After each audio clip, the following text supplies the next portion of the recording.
We are here on the campus of the Harvard Business School in Boston.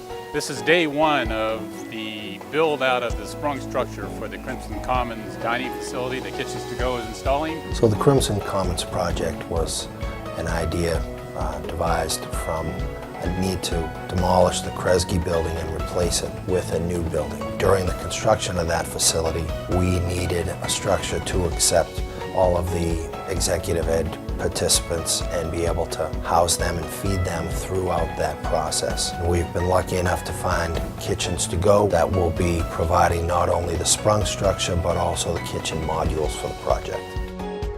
A sprung structure is a building solution, and in this case we'll be using a 5x10-inch aluminum I-beam. This is an 80-foot wide building, and it's comprised of both the aluminum I-beam and a PVC-based membrane. In this case, obviously, this is an insulated structure where you're going to have people inside of it using an HVAC system to keep it cool in the summers and warm in the winters.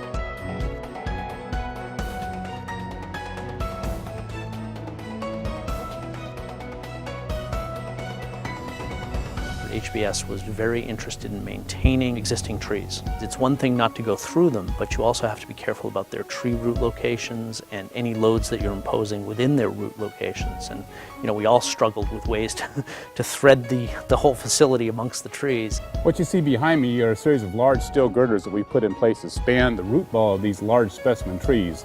There are a number of trees on site that we've taken precautions to protect. So we put these large steel girders in place to span the root ball and not stress the tree. This sprung structure is a stress membrane structure which is made up of a series of aluminum frames covered with a membrane that is stretched between the frames. It's actually set up to be a permanent structure and could stay here for a number of years. It'll be on site for about 28 to 31 months. The finishes in this project are really very high-end, very beautifully done. The university brought in a design team specifically to work on the interior of the dining and servery area. I think that the volume was the piece that we focused on the most. Because of the length and width that we needed to get all the seats in the servery, it ended up being a pretty tall structure, so there's a lot of volume above. We looked at a few different ways of how we were going to anchor the space with the servery. So we built a few interior partitions to create an endpoint and sort of storefront for that piece, and then brought in acoustical ceiling clouds with light fixtures and drop pendants, but also at the center an open ceiling system with larger drum pendants so that the light from the skylight could come through it, but that it brought the scale of the building down. We have our KitchensToGo modules, cooking module, prep modules, cold and dry storage facilities, locker rooms, and washrooms. We have the bake shop here, so our entire bakery operation is based here. We'll be doing breakfast, lunch, and dinner here.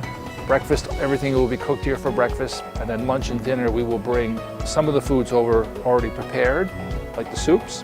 Other foods we will finish here, and we will cook it here. So we're using it as a finishing kitchen, but then we're also using it for the bakery function.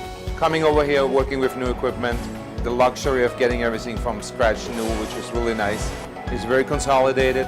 It seems to be a nice workflow.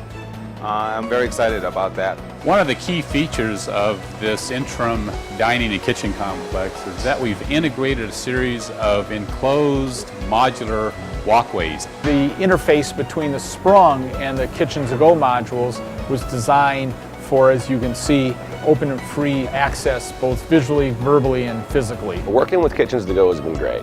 Sprung has partnered with them on several projects through the years, and through Steve Ruman and their entire team over there, they have really everyone that we need to work with hand in hand to finish out a project. Our engineers work with theirs, I'll work directly with Ralph and everyone through the entire process. I think it's terrific. I think the project not only is beautiful, but as importantly, it's operationally efficient and effective. No one can believe it's a temporary facility. If you didn't tell people there were trailer modules back there, I don't think they'd know.